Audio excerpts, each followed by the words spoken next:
Kijk, als je hier rondkijkt en je ziet overal nog die dozen, maar ik zal jullie vertellen, vorige week zag het er nog heel anders uit. Dan had je gedacht, komt dit ooit wel klaar?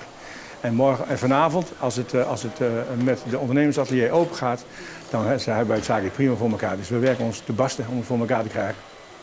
Tiert van een roenleerling. Dit is het openingskabinet. Hier wordt de geboorte van de kunstenaar in beeld gebracht. In het tweede kabinet hier gaan we het over de familie van Jopie hebben. Dat is een apart onderwerp. Oh, het staat allemaal nog een beetje in de weg. Het wordt schoongemaakt nu. Hier zie je terug alle attributen die Jopie gebruikt heeft bij zijn schilderwerken. Dat vinden mensen ook vaak heel mooi om dat dan terug te zien. Dat zie je allemaal in dit kabinet waar ook de grote stukken van Jopie hangen. Dan krijgen we hier bij punt 8 krijgen wij een mindere periode van Jopie in de zin van toen werd hij ziek. In Duitsland is hij in Duitsland gelegerd geweest. Toen heeft hij ook TBC gekregen.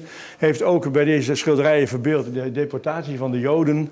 Veel van zijn werk hier is een kwestie van dat hij de mensen op de hak neemt die alleen maar aan zichzelf denken en niet aan anderen.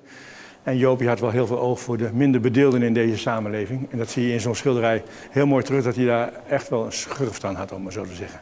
En het mooie is, dat zie je in dit kabinet hier. We hebben nu een correspondentiekabinet, noem ik het maar even.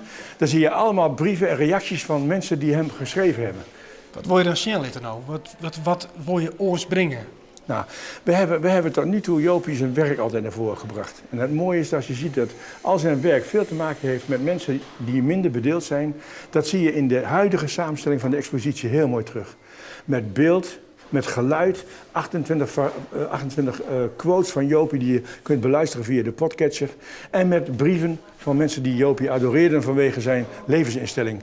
En dat hadden we bij de vorige opstelling van de werken lang niet zo diepgaand en achter de verf dan nu.